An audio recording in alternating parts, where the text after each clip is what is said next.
invite this session's moderator, Engineer Helda Khusun, Master of Science PhD, and presentation from Dr. Felipe Coelho Argolo, Medical Doctor PhD, Psychiatry Specialist, with the topic Current Update on the Interrelationship between Nutrition and Mental Health.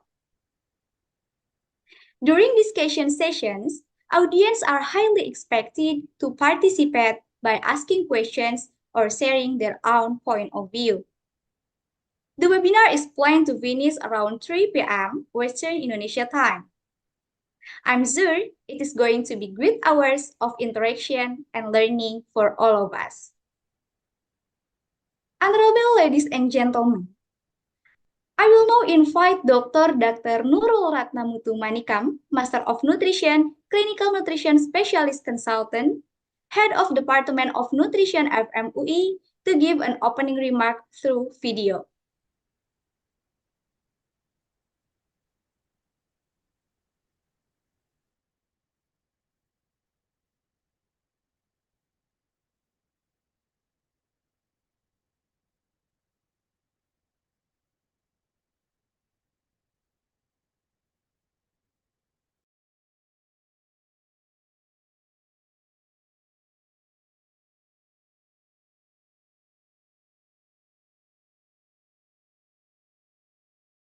Assalamualaikum warahmatullahi wabarakatuh. Dear Honorable Dean of Faculty of Medicine, Universitas Indonesia, Profesor Dr. Arif Fahrial Syam, SPPD KGEH MMB, Head of Master Nutrition Study Program Faculty of Medicine, Universitas Indonesia, Dr. Dian Novita Chandra, Magister Gizi, Head of Nutrition Research Center, IMERI FMUI, Profesor Dr. Rina Agustina, M.Sc, Director of Southeast Asian Minister of Education Organization Regional Center of Food and Nutrition, SEAMEO RECFON, Dr. Herkutanto, MPH, Mars, SP, KKLP. Also, our distinguished speaker, Mr. Felipe Coelho Argolo, MD, PhD, from Departamento de Psiquiatria, Universidade, Sao Paulo, Brazil. Also, our moderator, Engineer Helda Khusun, M.Sc, PhD, from SEAMEO RECFON. Engineer Helda, also Adjunct Lecturer of Master of Nutrition Study Program, Department of Nutrition FMUI, and also in Universitas Muhammadiyah, Professor Dr. Uhamka. Our honorable committee and webinar and all participants. Assalamualaikum warahmatullahi wabarakatuh. Good afternoon. First of all, let us express our gratitude to our Almighty who's blessing us always with us so that we can be here in a good condition and health. It is such an honor and privilege for me to welcome all of you to this webinar entitled Current Update on the Interrelationship between Nutrition and Mental Health. On behalf of Department of Nutrition, Faculty of Medicine, Universitas Indonesia, I would like to take this opportunity to express my most profound appreciation for the collaboration of Master of Nutrition Study Program, Faculty of Medicine, Universitas Indonesia, Human Nutrition Research Center, IMERI FMUI, and SEAMEO RECFON.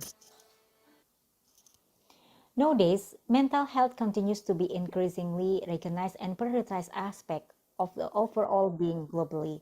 Mental health and nutrition are closely interconnected. Proper nutrition also play a crucial role in supporting brain function, mood regulations, and overall mental health.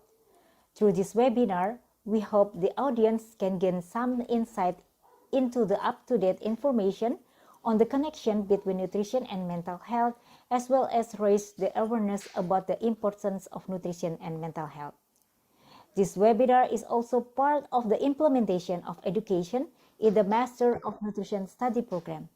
One of the specific objectives of providing education in our study program is to provide quality higher education in the field of nutrition, with one of the goals of implementing learning with experts from within and outside this country. We hope this webinar can also provide broad insight for our students. I ensure this webinar will be profitable for everyone who presents here. Thank you for your nice attention. Wassalamualaikum warahmatullahi wabarakatuh.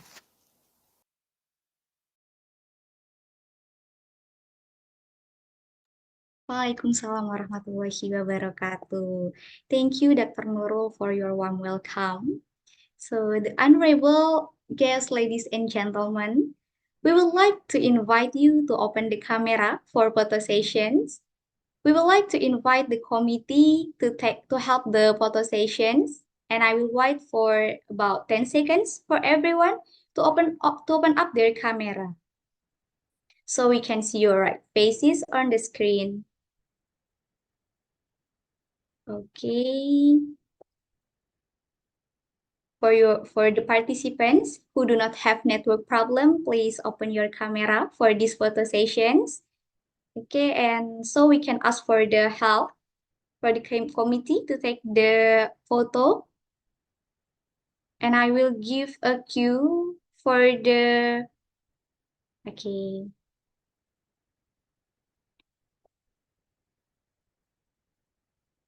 Okay, I will give a cue for the first slide. 1, 2, 3, smile. Wait for Dr. Felipe. Okay.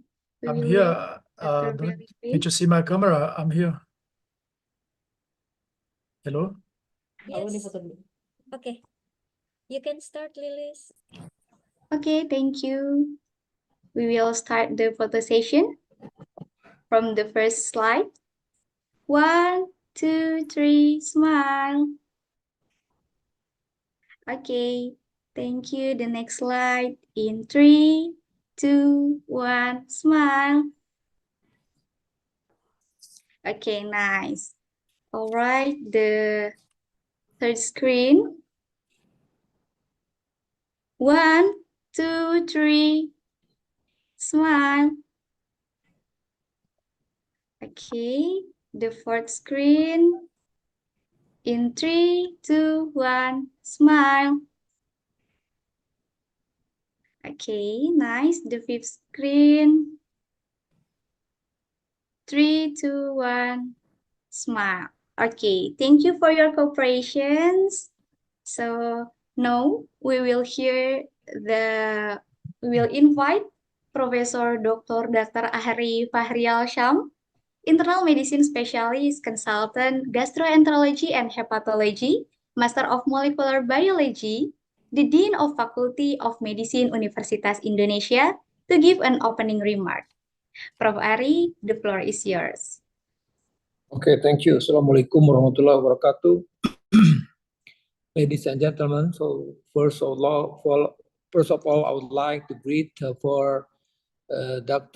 Felipe Argolo for Universidade de São Paulo, Brazil. Thank you for joining our webinar this afternoon here.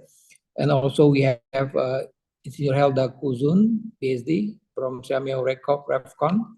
Also here we have Dr. Nurul, Head of Department of Nutrition, Faculty of Medicine, just Indonesia. And also we have Dr. Dian Novita Chandra, Head of Master of Nutrition Study Programs, Faculty of Medicine, just Indonesia. And also I see that there is Professor Rina Agustina, Head of Human Nutrition Research Center, IMERI, Faculty of Medicine. And also we have Dr. Herkutanto, Director of Southeast Asia, Minister of Education Organization Regional Center for Food and Nutrition, and all participants. Yes, welcome everyone to our webinar on current update on interrelationship between nutrition and mental health. It is a pleasure to have everyone here of you joining us today. As we gather here, we embark on explorations of the topics that hold significant importance in our life, the intricate interplay between nutrition and mental health. In recent years, there has been a growing recognition of profound impact that our dietary choices can have on our mental well-being. The food we consume not only fuels our bodies, but also influence our mood, cognitions, and overall mental health. Today's webinar serves a platform for us to delve deeper into dynamic relationship. We will be exploring the latest research finding, insight, and practical implications surrounding the connections between nutrition and mental health. From understanding the role of specific nutrients and dietary patterns to exploring innovative interventions and strategies, our esteemed speakers will shed light on various aspects of these fascinating topics. Again, I would like to extend my heartfelt gratitude to Dr. Felipe Argolo for sharing his expertise and insight with us today. Your contributions are invaluable, and we're incredibly grateful for your presence. To all participants, again, thank you for joining us on this journey of knowledge and discovery. Your engagement and enthusiasm make events like this truly enriching and worthwhile. Thank you for your attention. Assalamualaikum warahmatullahi wabarakatuh. Waalaikumsalam warahmatullahi wabarakatuh. Thank you, Prof. Ari, for the excellent opening. So, ladies and gentlemen, to move into the next sessions, we will introduce the moderator for today's sessions, Insinyur Helda Khusun, Master of Science, PhD. So, Miss Helda is one of the experts in SEAMEO RECFON and actively participates in various research and projects, as she has been serving for 25 years. Currently, she is Adjunct lecturer at Master of Nutrition Study Program, Universitas Indonesia. Yeah, Miss Helda also the lecturer at Faculty of Health Sciences, Universitas Muhammadiyah, Professor Dr. Hamka. She served as principal investigator of Indonesia Food Barometer Study, a collaborative research of SEAMEO RECFON with Taylor Toulouse University Center. Ms. Helda also as the member of Task Force for Nutrition Improvement, Directorate of Nutrition, Maternal and Child Health, Ministry of Health Indonesia. She earned her PhD in nutrition from University of Queensland, Australia. Okay, so now I would like to invite Insinyur Helda Khusun, Master Science PhD, to lead the webinar session. To Mrs. Helda, the floor is yours. Okay. Thank you, Lilis, for the kind introduction.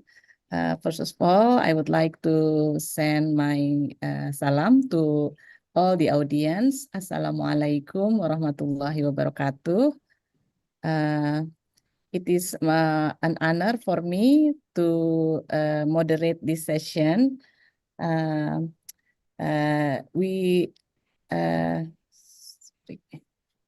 me find English, yes. Okay, so ladies and gentlemen, fellow students and colleagues, we understand that in the recent year, mental health, the attention towards mental health is growing. And personally, and as a public health nutritionist, the pursuit of understanding the dynamics of human well-being is always makes me fascinated. And also in recent years, the relationship between nutrition and mental health has emerged as a pivotal area of inquiry. Today, we would like to highlight as mentioned by Prof. Ari, the intricate connection between what we eat and what we feel and how we feel. We hope that we will have an insight of this relationship from probably the role of specific nutrients in neurotransmitter synthesis, or how dietary patterns probably could influence mental health. This later on may influence our public health practice. For this purpose, we have here with us Dr. Felipe Argolo. I hope I pronounce it correctly, Dr. Felipe. Dr. Felipe is a medical doctor by training. and he was awarded a PhD in psychiatry and medical psychology. He's currently a postdoctoral researcher at University of Sao Paulo, and his work covers the topics on physiology, medicine, human behavior, psychiatry, mathematical models, and probabilistic inference. Dr. Felipe himself is actually a psychiatry specialist.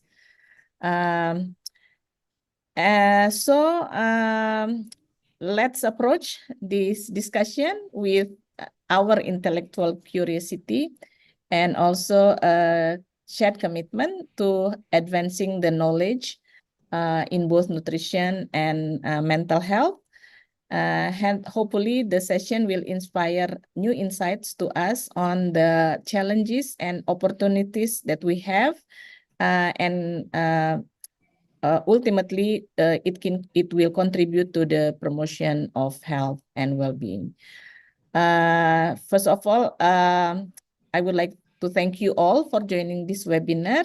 And without further ado, I would like to invite Dr. Felipe to start his presentation. Dr. Felipe, the screen is yours. Hello, good afternoon to everybody. Hello, Dr. Assalamu alaikum. Waalaikumsalam. My name is Felipe, as I was introduced previously by Helda and Ari. I'm very delighted to be invited for this event, and I hope that I can contribute to this discussion. As the other professors had cited, there has been growing interest in this area, which is this interface between nutrition and mental health. So, as Professor Ari said, what we eat not only nourishes our body, but also our souls, and it impacts our mood and our behavior since the early stages of life, when we are being developed in our mother's wombs, until the late stages and day-to-day lives. So hopefully today we're gonna take a look at some papers and some actual current research. Of course, the theme is current updates on nutrition and mental health. And feel free to ask questions and make yourself comfortable for comments about what we're going to address here. So without further delay, I'm gonna share my screen and we can start the presentation. Yeah, okay.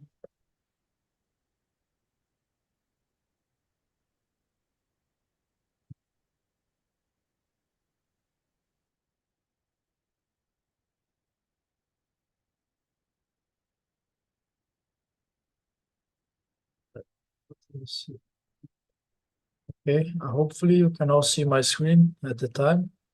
Yes, it's visible. It's clearly visible. Okay.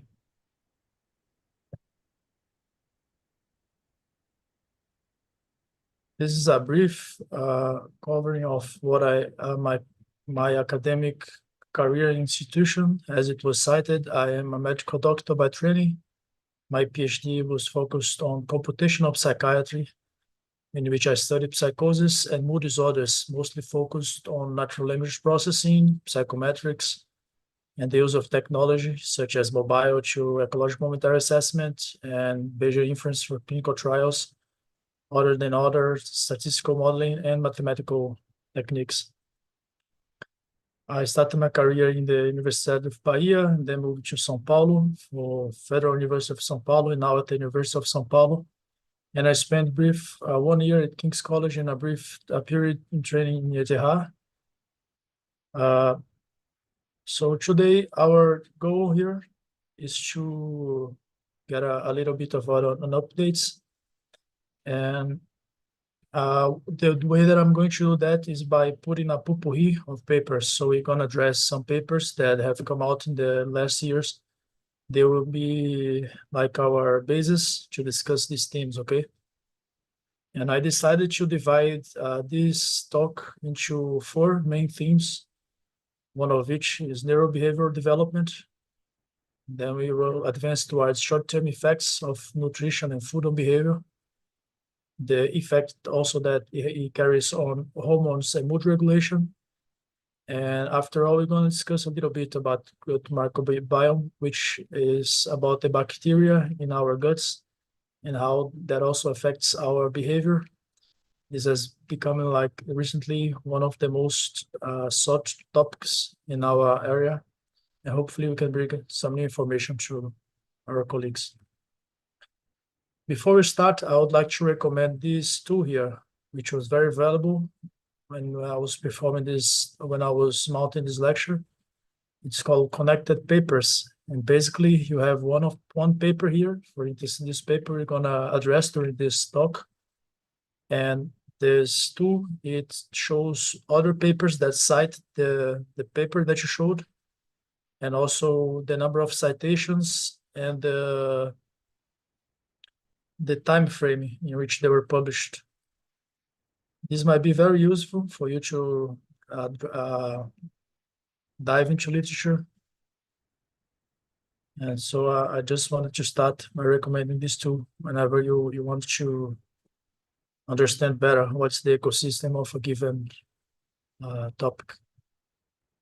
Okay, so let's jump into our first topic on the interface between nutrition and mental health, which is neurobehavioral development, okay? So we're going to start from the beginning. We're going to start from, as I mentioned, the development of children and how that's affected by nutrition, and what sort of interventions we can think of to improve our child development through nutrition. And the first paper of our pupurri is by Elizabeth Prado, which has worked with us before, and Anuraj, which is also a close collaborator of ours. Sadly, Elizabeth passed away in the last year in a tragical moment. She was committed by cancer, and she was a valuable researcher and died at a young age, which was quite sad, especially considering the valuable contributions that she brought to literature. So may peace be with Elizabeth right now. This is the paper that we're going to identify. It was a meta-analysis that was published in Lancet Global Health in 2019. Some of you may know this paper, and it's a very interesting one. I'm going to show the main table of that.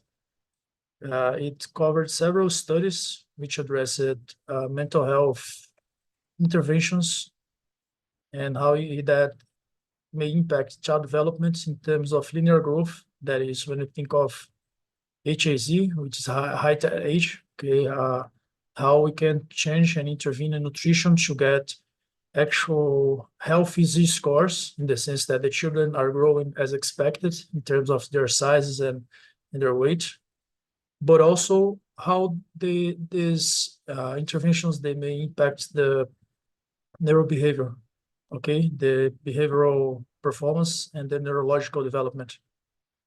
And this is a very intuitive table. You should take a look at this paper for a more in-depth explanation. And they have examined several interventions that could help with that, okay? And we can think, for instance, of several multiple micronutrients. We could think of zinc, iodine, choline, a combination of them, iron and vitamin A, which in Brazil is a standard. Vitamin B12, we could also think of fortified milk, and lipid-based supplements such as omega-3. Otherwise, just the promotion of breastfeeding, education about nutrition and health in terms of micronutrients. This is an intervention that's not related to nutrition, but here on the paper is more related to antimalarials. And this is also not related to nutrition, nor disease. And as you can see, the results here vary. The colors indicate if there was a significant effect or not. So when you see a yellow symbol here, this indicates that we had a significant positive effect. And when you had a green one, it means there was no significant effect. A red one indicates that there was a negative effect, which is actually the opposite of what we are aiming at. And as you can see, most of these interventions using micronutrients, they are not very effective to change cognition, language, social, emotional, and motor performance of all of these children.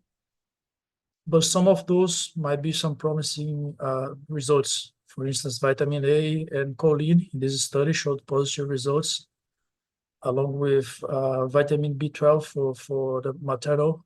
These were all supplements that were given to the mother, not the children, okay? As you can see, although not all of these strategies are that effective, some of those, as you know, for instance, breastfeeding is of course essential to that, but also vitamin B12 and some of the micronutrients had a positive effects in some of these studies, okay?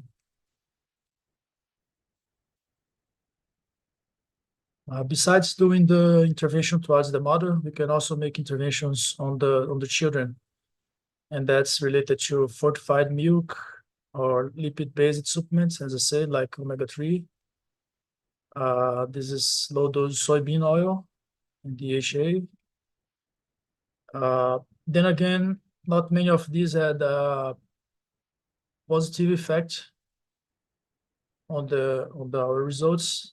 Some studies show positive effects for lipid-based nutrients, which in some sense may actually be not very exciting, but in other sense, it might be an interesting finding for us, because that means that we may actually don't need many micronutrient supplements and not many of the products that the industry sometimes try to push as essential to our mothers. So basically, the key message that we should think here is that micronutrients and this kind of supplementation, they are, as the name says, supplements. So if you keep like the basic nutrition for the children, especially the breastfeeding habit for the mother, and the education about how to introduce the correct elements and not introducing wrong dieting, then the children should develop as it was expected to.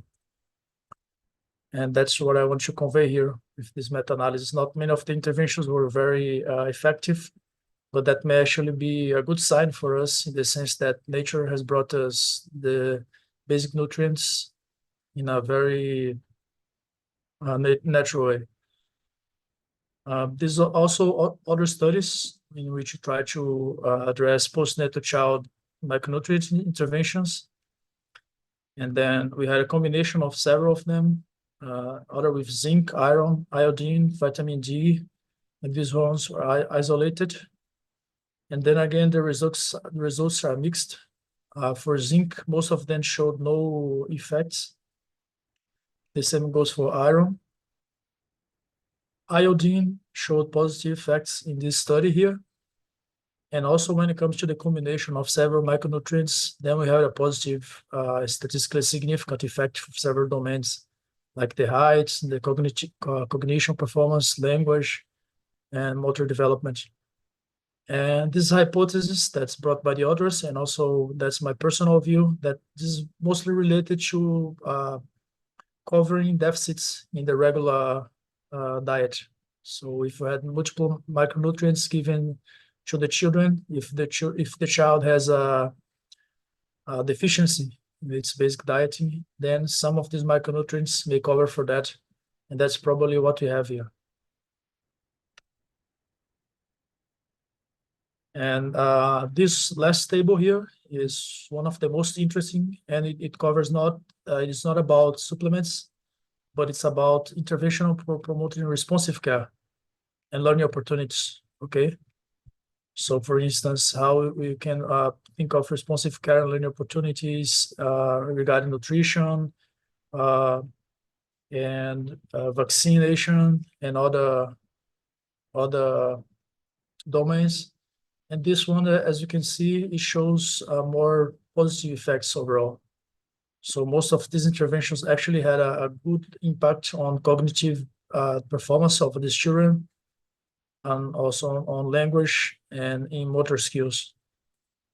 And then again, that reinforces, that's actually might be good news for us, because then again, the supplements and those things that are trying to be sold to us as very essential, might not be as effective as just educating the mothers about breastfeeding, about how they should introduce the food options at the right time, and also providing the right nutrients for the children. This among the 4 types of interventions that we're studying in this meta-analysis, considering prenatal and maternal interventions, or postnatal intervention with micronutrients, or postnatal. The ones that were overall most effective among these 4 was actually those that targeted mother education and learning about what to be the correct habits in terms of diet.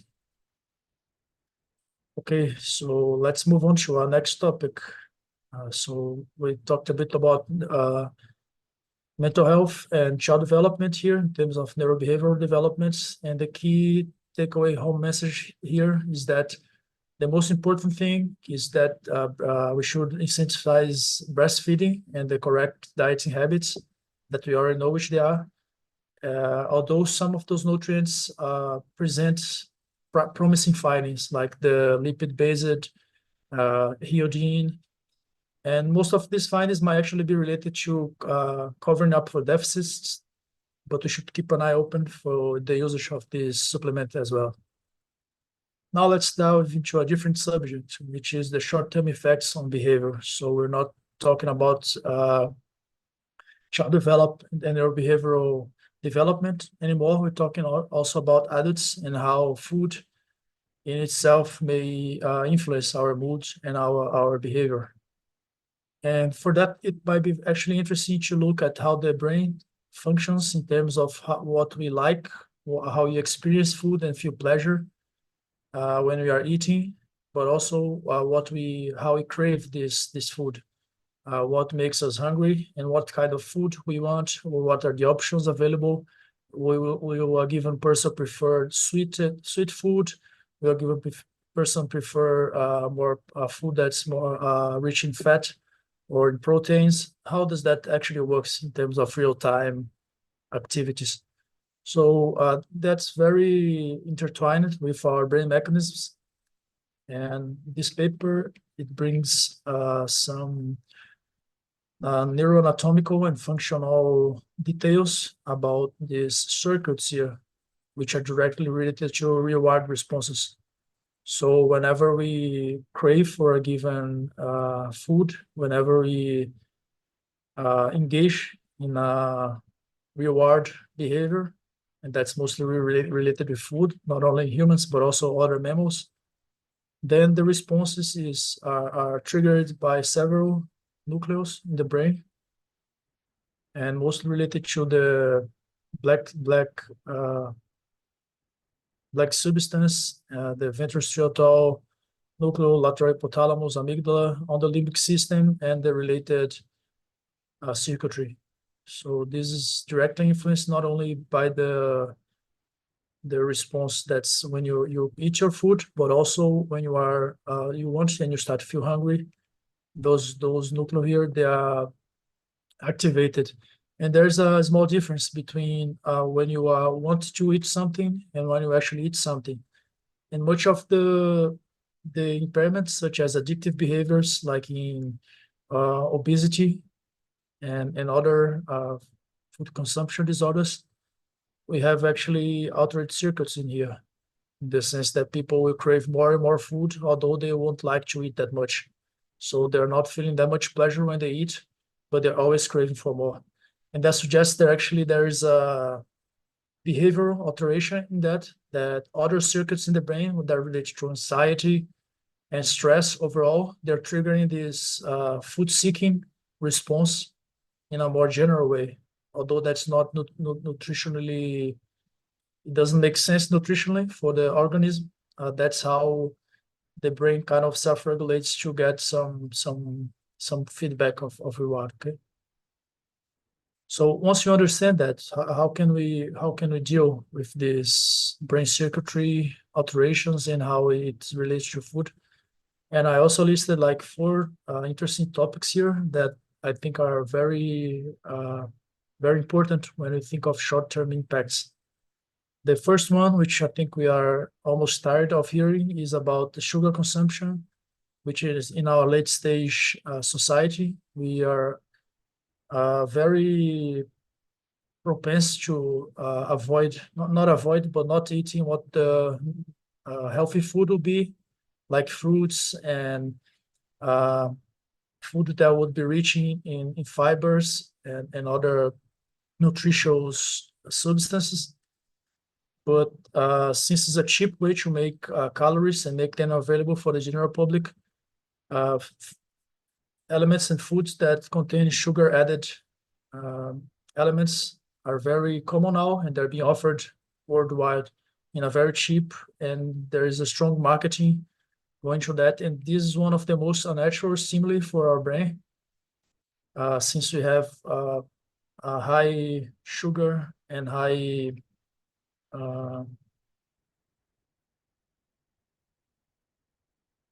glycemic index for this type of food. So the glucose response goes very high in a very steep peak and then goes down.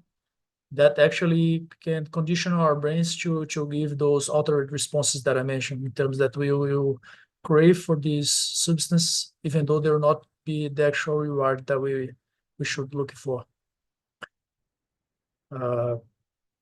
Processed foods are actually related to this sugar added food, in the sense that they can contain much additives that we don't know what's the actual effect, but some of those are being investigated to be related to cardiovascular diseases and neural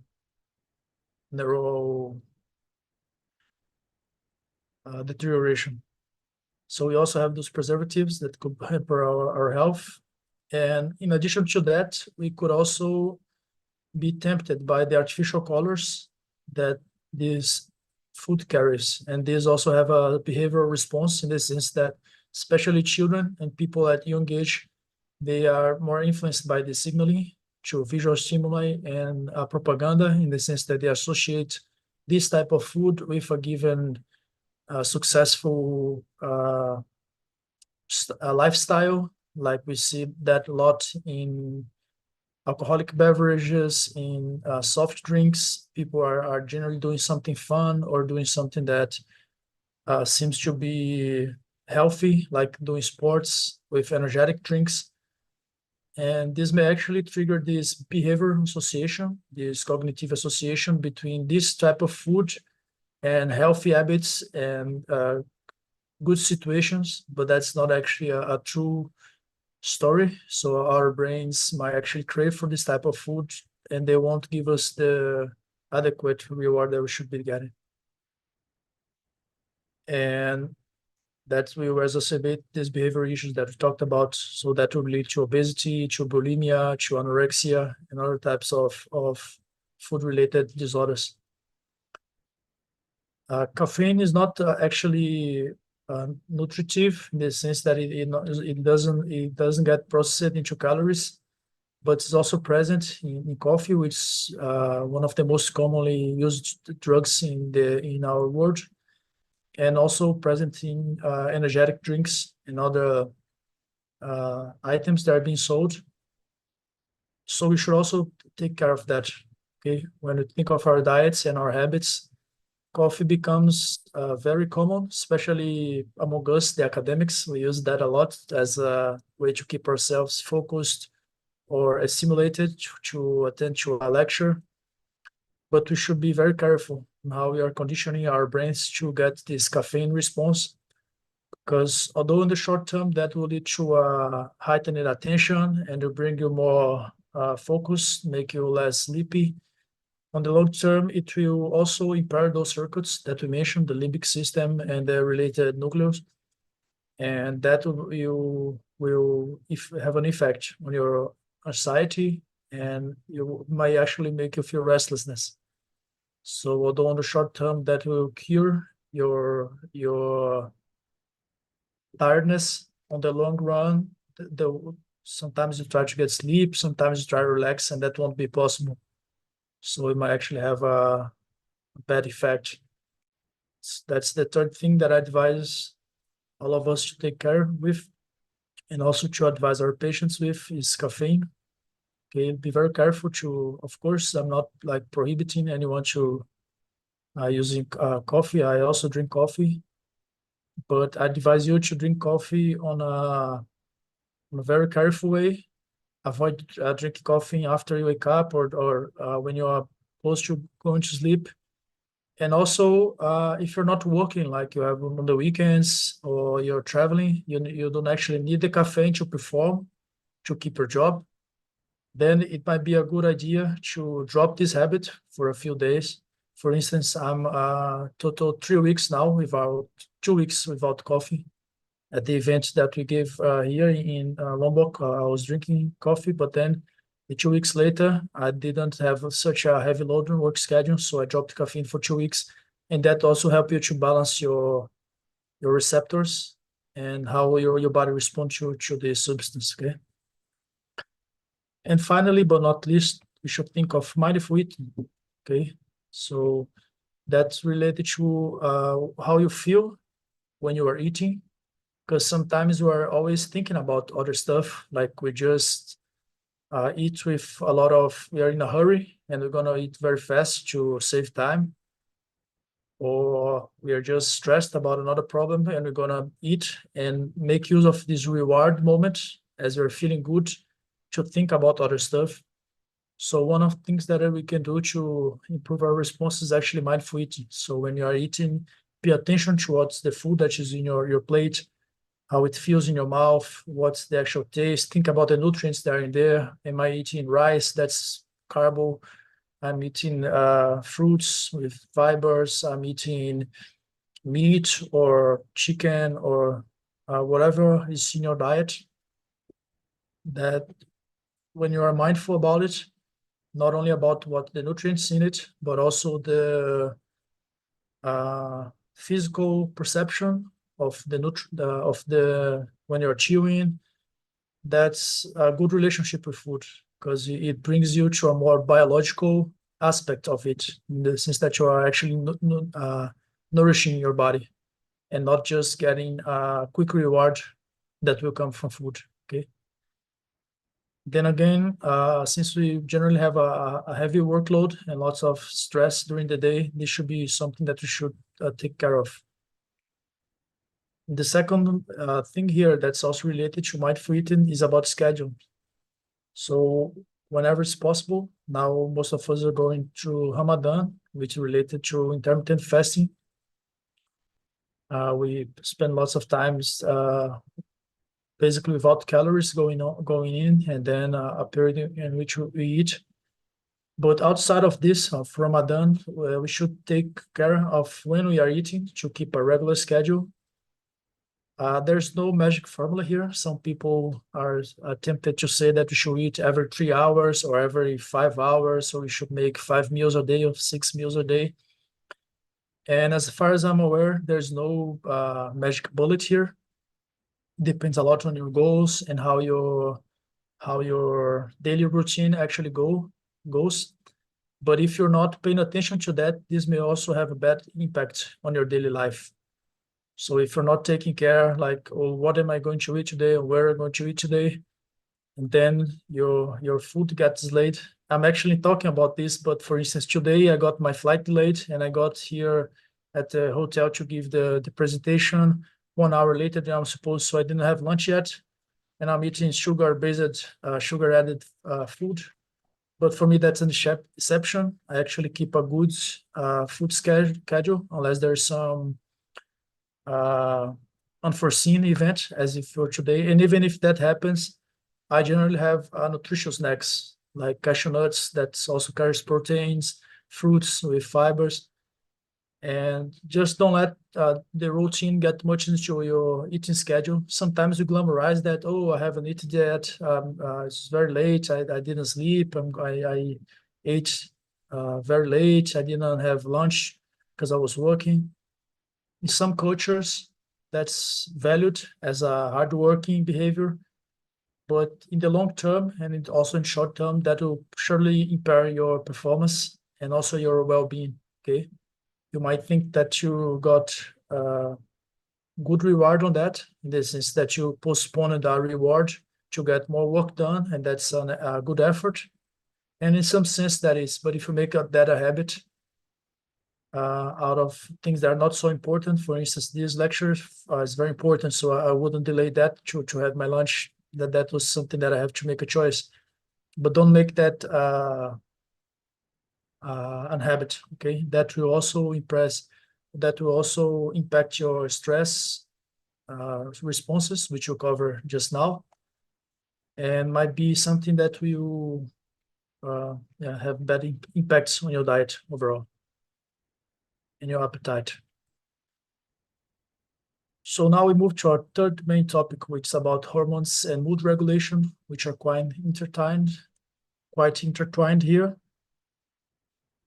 And mostly, I'm going to address here two main topics. One of those is that if you eat high sugar diet, which we have addressed before, that will disrupt your hormonal balance and also mood regulation. As I said, especially high sugar, any type of feeding behavior will trigger our reward responses, but those that trigger a high glucose peak would be very, very potent to activate your reward centers, and that will trigger mood swings that are not very, very healthy. We also observe that in patients that are bipolar, if they don't take care of their diets, if they start eating a lot of sugar-added diet, they will have maniac episodes or depressive episodes, and the opposite is also true. These patients, when they are under depression or mania, they will also have this high sugar diet seeking behavior. They will look for sweeteners and this type of diet instead of looking for nutritious food.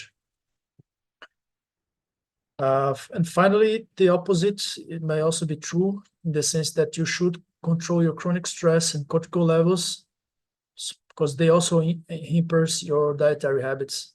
That's also related not only to what I said about depressive and bipolar patients, but even if you are a healthy person, in the sense that you don't have a mental disorder diagnosis, if you keep going through chronic stress and keep high cortisol levels in a chronic environment, then this will impair your anabolic and catabolic pathways. It will actually make it harder for you to build muscle during your sleep. It will make you hard to absorb nutrients.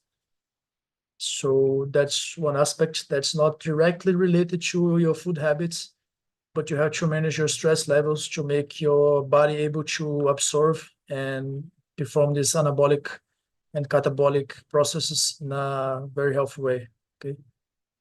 And it's also known that this may influence the development of diabetes and myocardial infarction and also other cardiovascular diseases.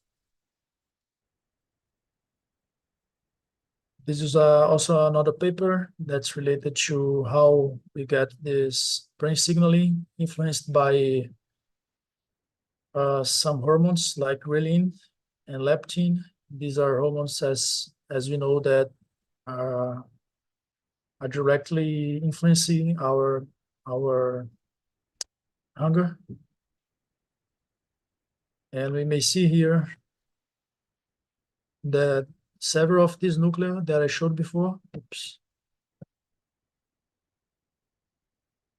dopaminergic nuclei, and in the VTA, in the lateral hypothalamus, in the ventromedial hypothalamus, the acute nucleus, they also are directly influenced by leptin and ghrelin. So these hormones here, they can trigger direct responses on these areas.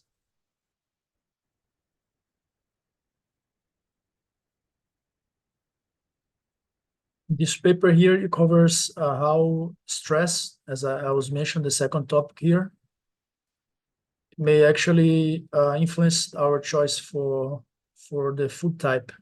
And as I mentioned, under high stress and chronic stress, people would generally go for high sugar and food that has high glucose index,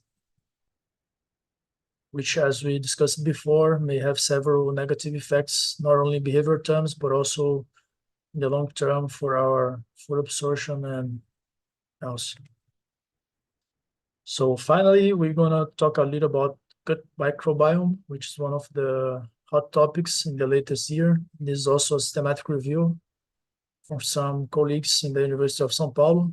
It was published recently, including Daniel Fattori, which was the guy that actually introduced me to Professor Rina and Raj and the people here at the University of Jakarta. And it covers a lot of interesting stuff about how these different bacteria may have an influence on different domains of cognition. So they cover some genera here, like Bacteroides, Klebsiella, Bifidobacterium, Leptospirosis, and Streptococcus. And it seems that depending on the availability of this bacteria here, some behavioral effect will be going on. For instance, if you had a good availability of Bacteroides, that might actually have better performance. And this actually goes for each of these bacteria here. I had to cut into two pieces this figure here. So this is one of the figures, and this is the subtitles.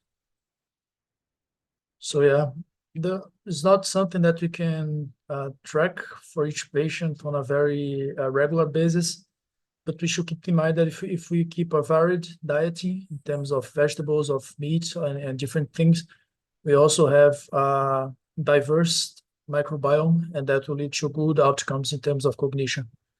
And that's mostly related to how some of these bacteria, they indirectly or directly influence the production of serotonin and other mediators like interleukins and other cells in the immune systems, and that will directly influence our nervous system and absorption and other processes going on in our organs. I just copy-pasted here the conclusion of the systematic review. Of course, then again, this is not very solid evidence in the sense that we don't have many clinical trials and randomized clinical trials showing that if you actually artificially put probiotics and change the gut microbiome, that will have direct impact on performance. But some evidence suggesting that if you, at least on the general picture, if you have a high availability of some of these genera, then that would be a positive thing. For instance, Bacteroides and Bifidobacteria were associated with non-social fear behavior, and also some other domains like cognitive, motor development and brain development, especially in animals. And then this other phyla here, like Leptospirosis, Streptococcus, and Faecalibacteria, they had a more variable influence on that. And yeah, so mostly these were the biological pathways in which these microorganisms are actually implied to be related to: aspartate, aspartame synthesis, bioacid transformation. As I said, there's direct influence on neurotransmitters, especially serotonin, since our gut is full of neurons that operate on serotonin. And even though they're not much of a part of the cognition, in the sense that they process information in a high frequency, like the brain, like the cortex, indirectly, the overall serotonin availability will also influence your central nervous system and how we process information. And this is our last topic, the gut microbiome. So this is the end of our lecture today. Hope it was valuable to you. Thank you very much for the attention and for the invitation. Terima kasih. If anyone wants to reach me for the comments or other topics, just message in my email. That's felipe.c.argolo@gmail.com. This is my website on GitHub. As I mentioned, I do mathematical modeling. That includes developing open source software for scientific purposes. So you may read about a bit more about what I do on a regular basis.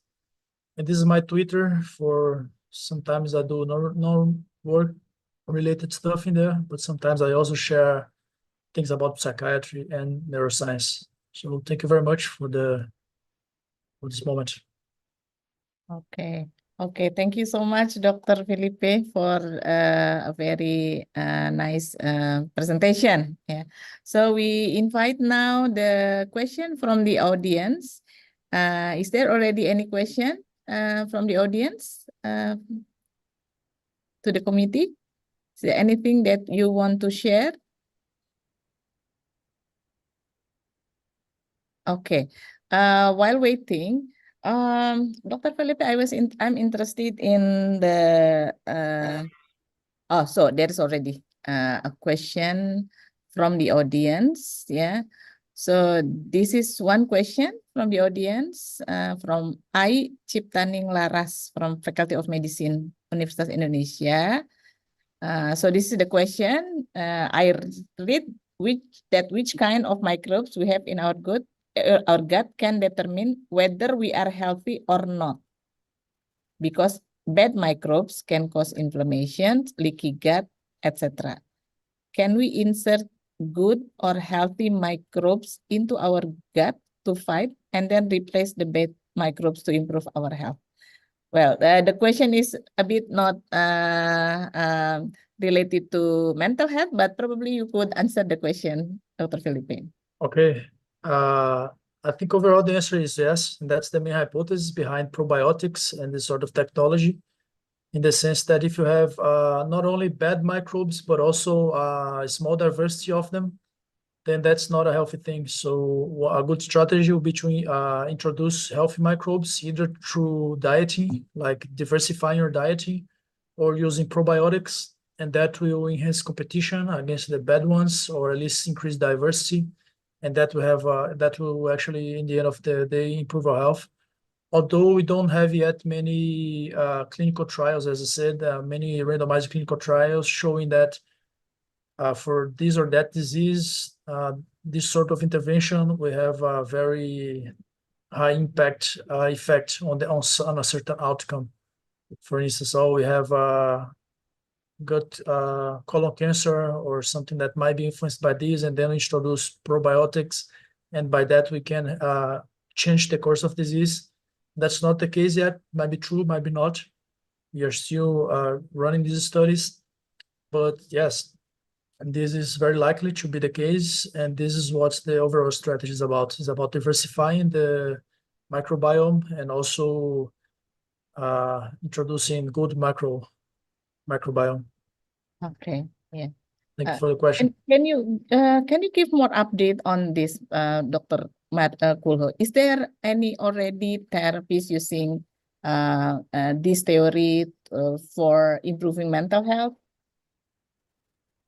As I said, there are lots of trials going on, and especially my area, that's psychiatry.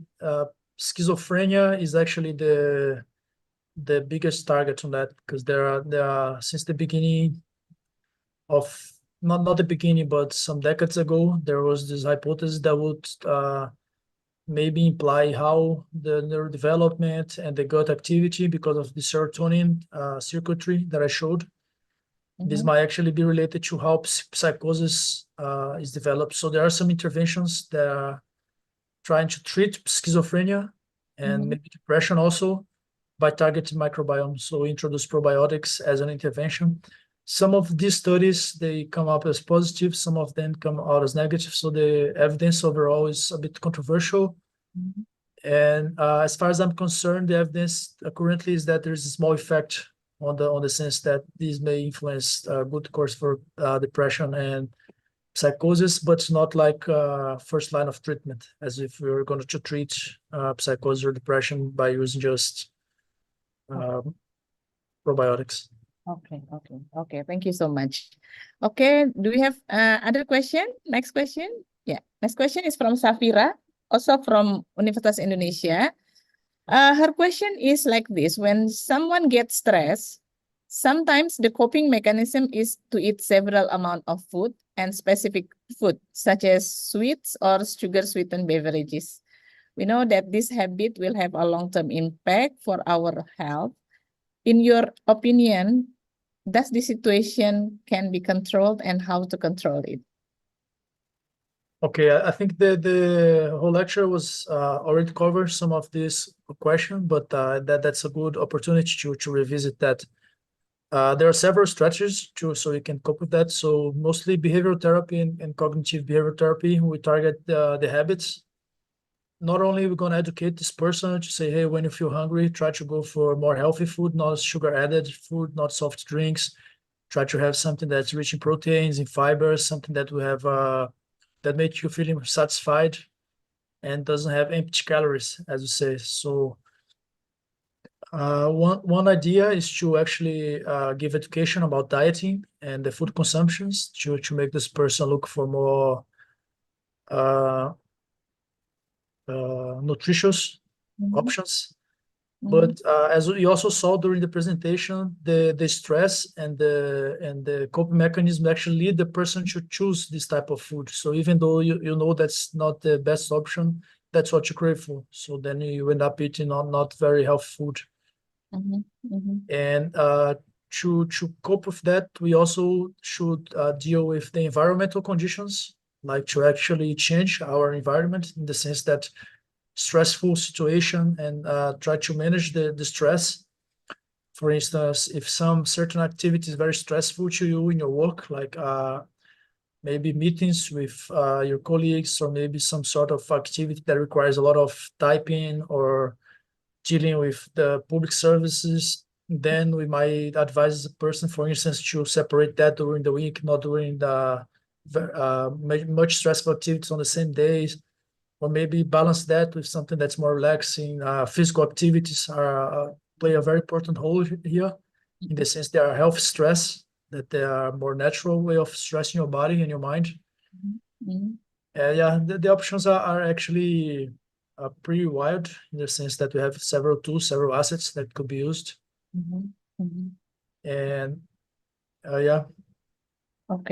Okay. So it goes back to improving the awareness, yeah, Dr. Felipe, increasing Perfect. awareness, yeah, and then also in improving the environment, and also physical activity is very important in this case for stress. Physical activities.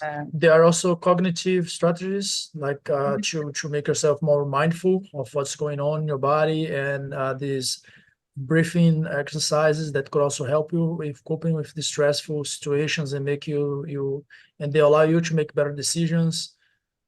And of course, if you have clinical case in there, if you have if you're clinically depressed, or and other diagnosis is underlying this behavior, then of course pharmacological options also may come into play. Like we can have serotonin inhibitors, things that will serotonin uptake inhibitors. This will actually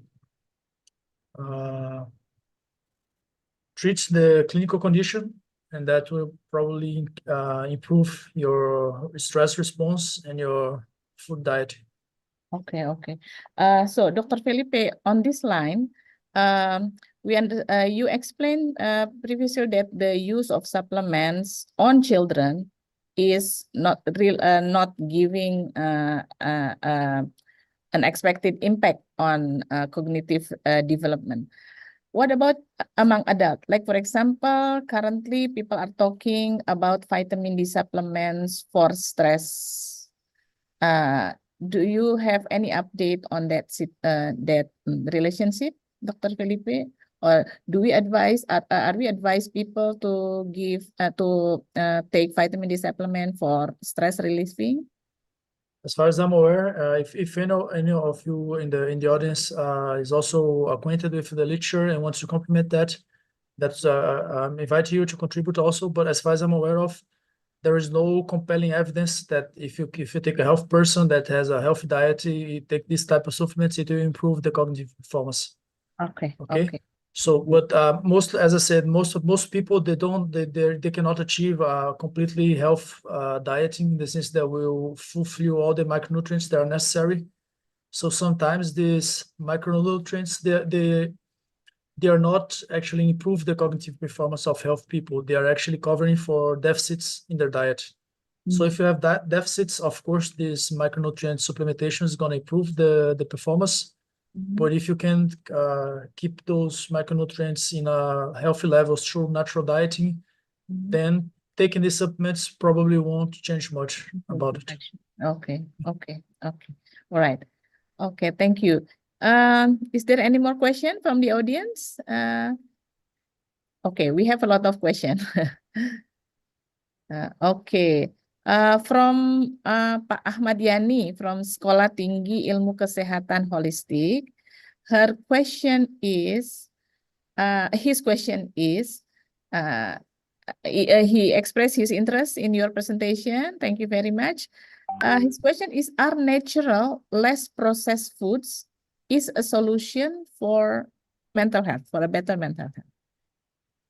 Yeah, I think that we could say that they are part of the solution. Yeah, of course, mental health, solution for mental health, especially when you say about community health, in the sense that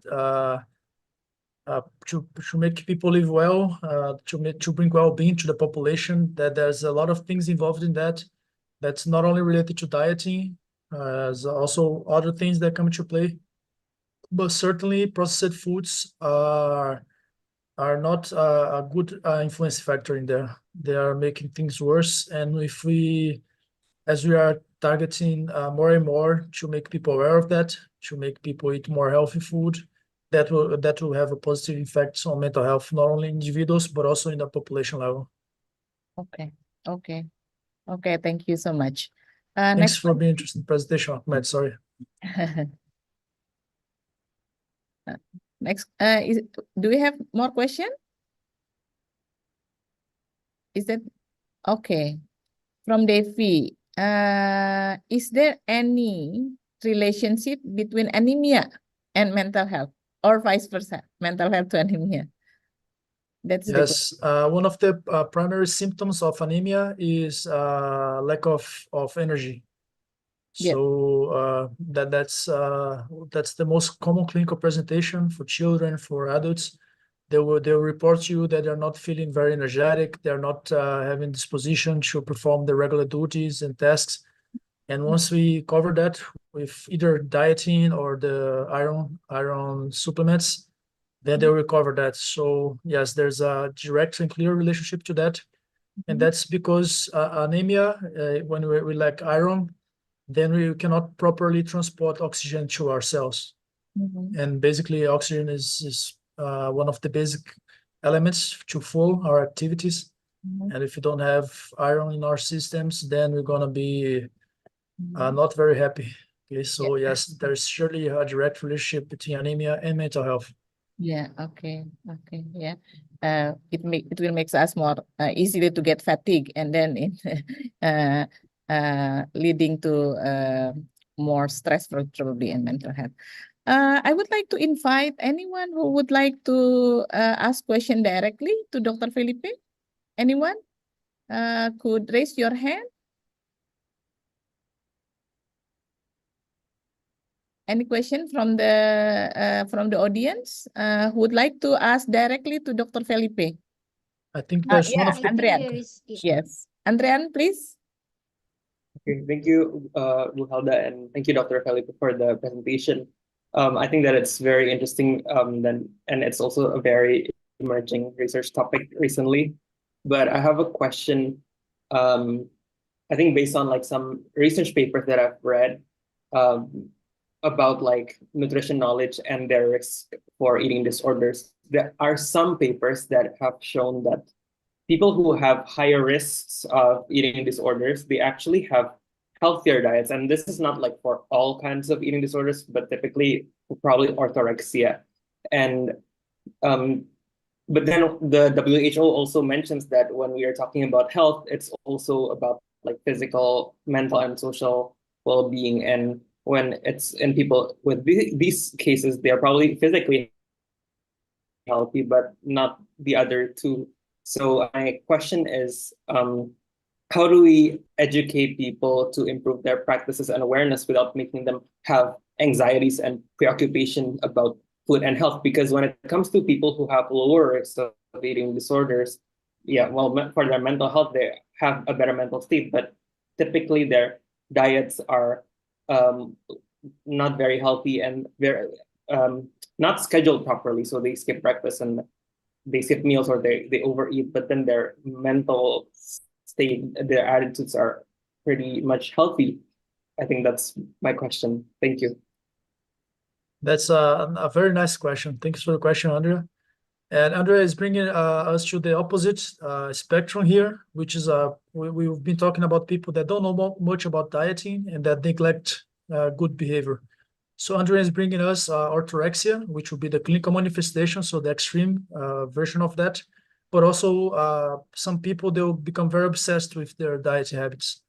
So they'll be like, they have to eat exactly at 7 a.m. and then again exactly at 9 a.m. and such calories. And unless they're athletes like bodybuilders and such, this is probably bad for their mental health. And as you said, it might become orthorexia, in which they become too preoccupied with these eating habits, and that is actually bring suffer to them. If they're not able to meet these expectations, they will suffer and they will be anxious and have several impacts. So how can we cover that? I think that's a very interesting question, Andrea. I don't know if I have the answer to that, because that's one of the side effects when we bring too much awareness to problems. We might also like throw too much light on that subject, and they might actually bring excessive carefulness with that. So that's what may happen. And as Andrea mentioned, and that's also something that I want to reinforce here.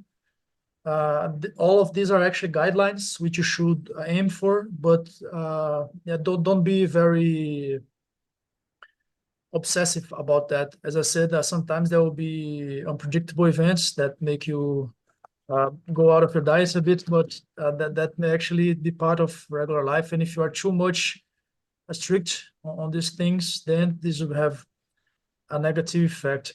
In terms of actual clinical studies addressing this orthorexia, what would be the best intervention if they respond better to a medication, if they respond better to X or Y type of cognitive behavioral therapy or psychoanalysis. What's the actual intervention for this population? I have to confess that I don't know. That's not my area of expertise. But the overall message, I think, is this: should keep an eye for the dieting. That's, of course, one of the most relevant things in mental health, but also don't make ourselves a big fuss of that and keep aware that might become actually a problem. Thanks for the question, Andrew. Okay, yeah. So everything too much is not good, yeah? Never good. Yeah, like in nutrition, everything in moderation. Everything in moderation is good. Everything in moderation. Okay. Thank you, Andrea, for the question. And any more question? Who wants to ask directly to Dr. Felipe? Helda. Yes, Dr. Rina, please. Okay, Felipe, it's really nice presentation. Thank you very much. I just wonder, you have some slides. I think the slide on sugar intake, and also, of course, that's also related to many of the Western diet. There's some studies showing that Mediterranean diet seems to be reducing the risk of depression by 30%. And as vice versa, the saturated fat and added sugar is increasing the risk of that much percentage. So, in the perspective of the psychiatry, do you think that what is the biological plausibility to relate those particular set of diet in depression? Is that because of the gut microbiota modification, or any of the hormone that you mentioned that link together with the gut microbiota and immune system or antibody response? Or is it really very much actually explained by the social determinants rather than the biological determinants to link that particular diet habits with the depression? Yeah, so thank you. So maybe that's my question. Yeah, thanks for the question, Professor Rina. That's also a very interesting topic for us to discuss here. For those who are not aware, so Mediterranean diet would be a diet that's mostly built on vegetables, fruits, nuts, beans, and grains. And then we will have a moderate amount of eggs and other protein, but we would mostly go to seafood and avoid red meat on a regular basis. And there are studies showing that people who does this type of dieting, they will, as Professor Rina said, we observe that they might have lower incidence rates of cardiovascular diseases like myocardial infarctions and stroke. So what's the issue here?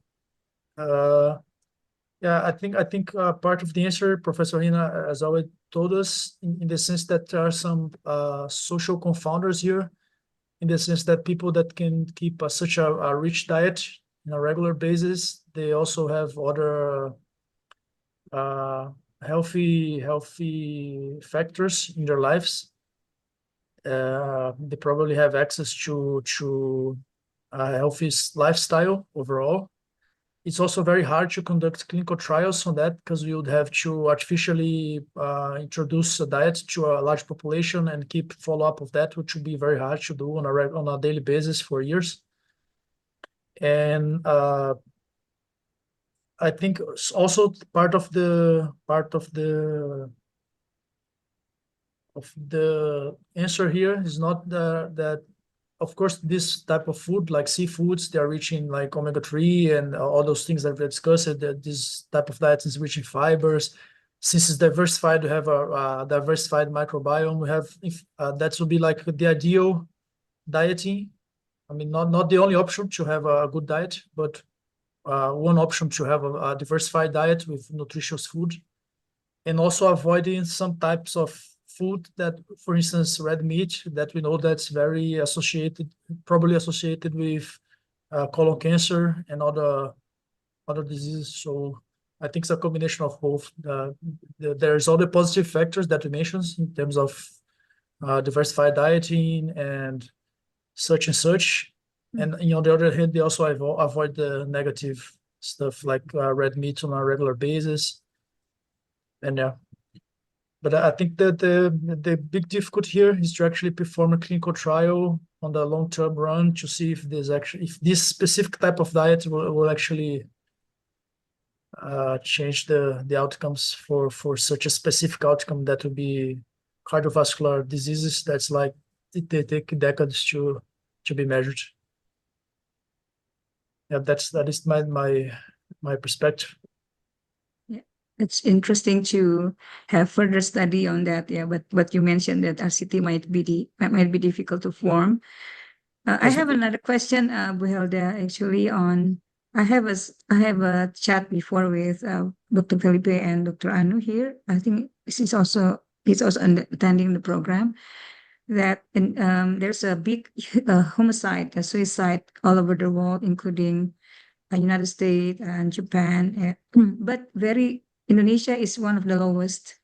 So what is your observation? At that time we discussed maybe it's because, so it means that that's a good news for Indonesian, but that's actually now depression is increasing. So in your perspective, because of there's a lot of nutrition transition, there's an epidemiological transition, what would be the best to prevent Indonesian trajectory and not to follow the other country? And is that because of do you think that in your observation, is it because what would be the most important to put in mind for the program or policy to put into their future preventive program?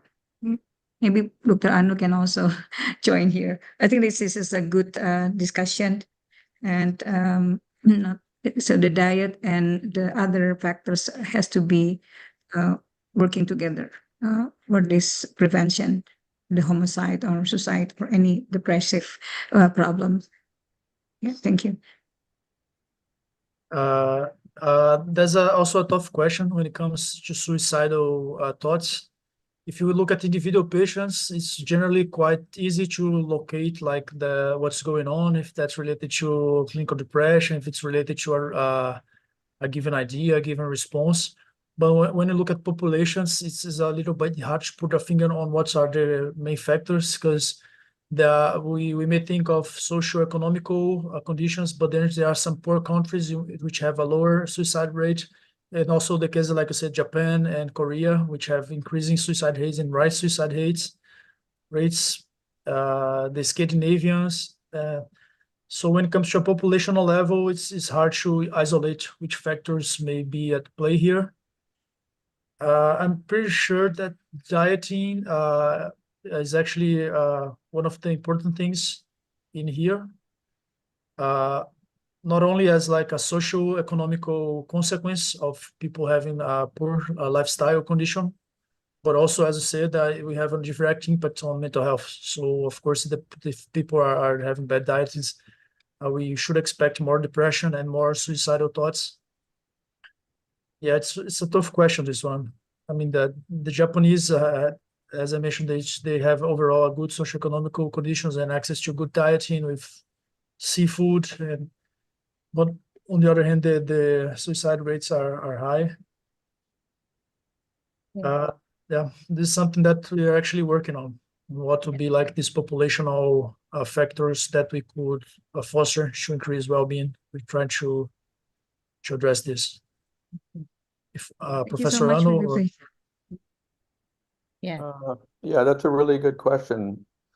Felipe, I think as a psychiatrist, you'd have much more insight on this than I would. But I do think that it's a good idea.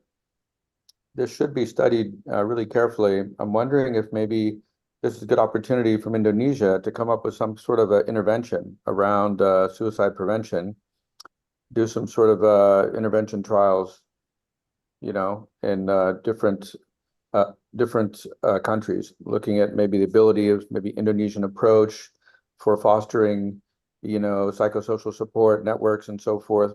Maybe this leads to a version of suicidal, ideation. That might be an interesting study to do that I think there'd be a lot of interest in now in the world, especially, the rise in social media and all this has had a lot of unexpected effects on mental health.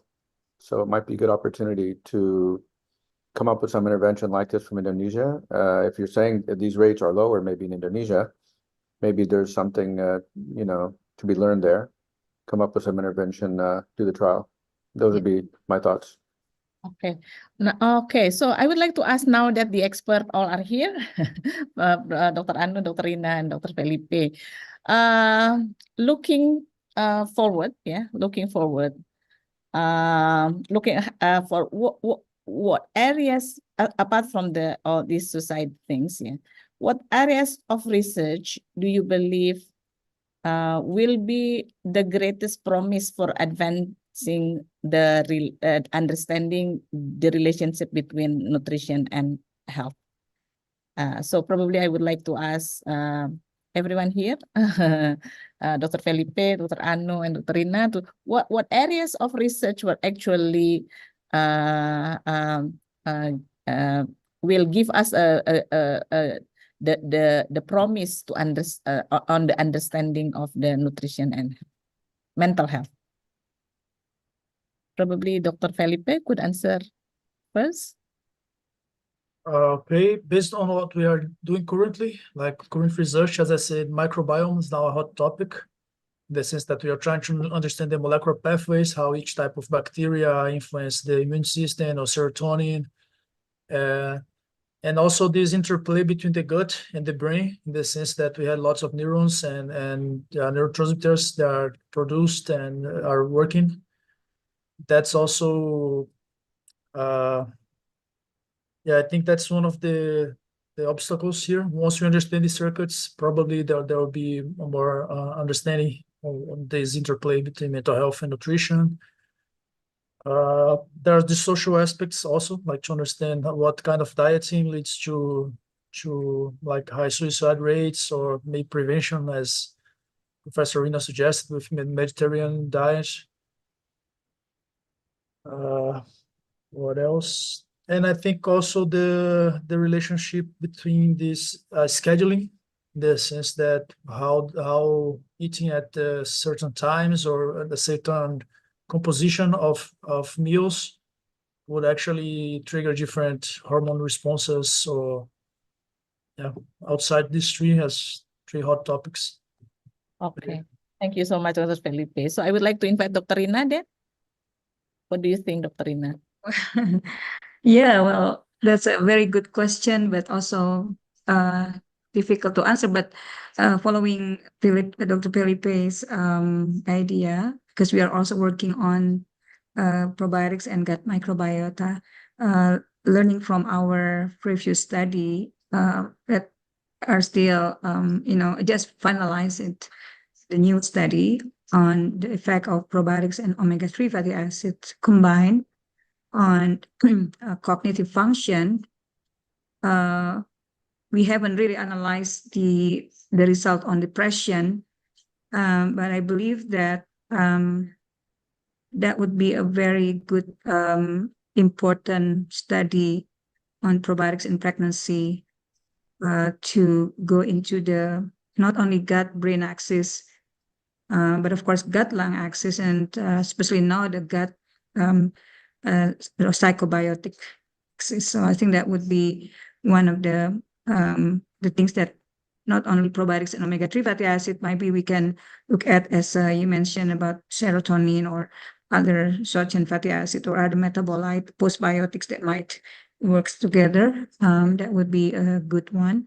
And the second one, I'm thinking that all of us here are maybe parents and will be a parents should be. And I'm thinking now with a lot of social media tension, the kids not really communicating to the parents anymore. So the parents bonding, child parents bonding, and would be a good study to look at, from very beginning, from 1000 days of life, also from adolescent point of view. So what kind of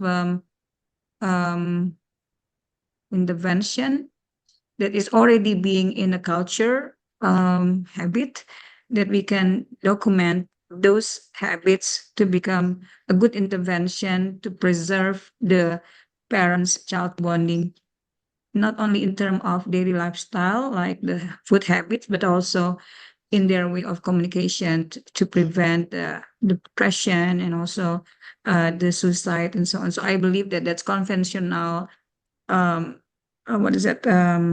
modality are already here in our culture, but we haven't really, maybe we can look at various of local adat, or local culture. It might be important to put it as a clustering menu or modality to look at whether if we use this and then will give an impact on prevention on certain depression or mental problem. Maybe that's what I think about, but of course it's a lot of other things that we can look at. That's what the time being. Thank you, Dr. Rina. So probably last but not least, I would like to ask to our research guru, Dr. Anu, please. No, I think the answers, I think I agree completely with Dr. Rina and Felipe. I think, probiotics is very important, should be looked at carefully, the intervention trials around that. And also, as Dr. Rina mentions very often, that not all probiotics are the same. They're different, right? So I think being able to figure out, what is the combination of different microbiome, probiotics, how those are important, and at the different life stages. So I think that's important too, because their functionality at different life stages might be different also. Then the other things I would mention, I think Dr. Rina and Felipe has also, touched on this, but actually, I think a much deeper kind of understanding of the culture around food, the culture around mood, self-awareness, mood, regulation. So I think that these things need to be studied much more carefully and coming up with very specific interventions. Like, what are the ways to create like micro interventions essentially that a person can use daily that helps them to pursue the choices that they would like to pursue, whether they're food choices or mental health issues. So I think these two things, although are also interacting with each other, there's also an underlying, potentially some underlying conceptual framework that's influencing both of those, that the individual, either through personal agency, self-awareness, or whatever it is, can actually help to regulate themselves. So I think this idea of understanding yourself, what are the interventions that enable people to do that at a younger age and throughout the life cycle. So as Dr. Rina was mentioning also about the social media, so people are maybe becoming, to some extent, less reflective, less in touch with themselves. So again, what are the interventions that we can do that help people to, understand this? Last, I think that it would be useful to understand what's the role of genomics in this, both the nutrigenomics and also, certain conditions of, certain alleles or genetic variants that might affect mood and so forth. Generally, the attributable fraction for any specific condition in the world related to genomics is not very much, but it's still useful to explore that. So I would say those are the three things: understanding the role of culture, microculture, personal culture, and different interventions enabling people to understand better their food choice and their mood habits, and also, probiotics, and then integration of genomics into this. Yeah, over. Okay. Yeah, thank you so much. So we are now enlightened, all the participants and students of the possibility of research ahead.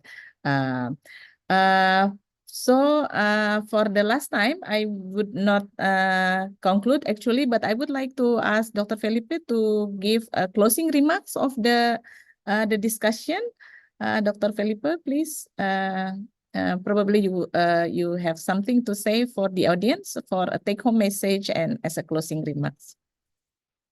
I just wanted to highlight the close relationship between nutrition and our minds, in the sense that's a quite interesting thing, because if you think about it, nutrition is like the most basic thing on life forms. You have to seek energy on the environment, and that goes for bacteria, that will go for any simple life form. And we, as humans, we've been stacking complex systems over millions of years. We have these metabolic pathways, and then we have tissues around that. We have skin, we have bones, we have muscles, we have hormone systems, we have several complex things. And I'll say that nervous systems also evolutionary recent thing that appeared, and we got the midbrain and the forebrain and the cortex and all these advanced things, and then the mind comes as an abstract software that's running on that, but still it has a very close relationship with this very basic physical thing, which is like the molecular fulfillment of energy uptaking and also acquiring nutrients for the environment to restore our bodies and regulate our bodies. So I think on an intellectual way, it's a very exciting topic to think about how the food and how we eat is influencing our thoughts. And yeah, I think I would ask people to pay close attention, especially to these last questions about what to be very, very interesting question actually, Helda, about what are the future topics that might be important for us. And yeah, let's hopefully probably a breakthrough may come from one of us here, one of the people attending the lecture. And yeah, just pay close attention and keep doing the good work that you're doing. And yeah, I think we have high hopes on making this whole this planet a better place for the overall well-being. Okay, yeah. Thank you so much, Dr. Felipe, for a very insightful presentation, and also thank you so much to all the experts, the other experts, and then also all the audience for the engaging discussion and also enlightening discussion. As mentioned by Dr. Felipe, we are hoping that this discussion will improve our understanding on the relationship of nutrition and mental health, and also will intrigue us to study more on the relationship between nutrition and health. And who knows, some breakthrough, as mentioned by Dr. Felipe, some breakthrough would come from one of us who are joining this seminar. So with this, I would like to end the session. Thank you so much to everyone. I would like to return the screen to the Master of Ceremony. Thank you. Assalamualaikum warahmatullahi wabarakatuh. Waalaikumsalam warahmatullahi wabarakatuh. Thank you so much, Mrs. Helda, Dr. Felipe, and also participants from Zoom meeting and YouTube streaming. Of course, we hope you found today's discussion informative and also useful. And please give applause to our speaker, moderator, and all of the participants today. Honorable ladies and gentlemen, thank you for your participation in today's webinar. I'm sure it has a great of our interaction and learning for all of us. Before leave the room, kindly to fill out a presence that was distributed on the chat Zoom as proof of participation and also requirements for obtaining an e-certificate. I'm Lilis Permatasari as the Master of Ceremony today, and on behalf of the committee of this program, we beg you pardon for the mistake we have made. Thank you for spending time with us today. Wassalamualaikum warahmatullahi wabarakatuh. Waalaikumsalam warahmatullahi wabarakatuh. Nggak jadi ya.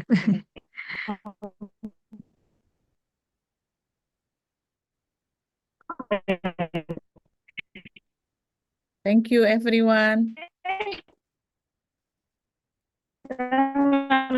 Thank you, Felipe, and thank you for everyone.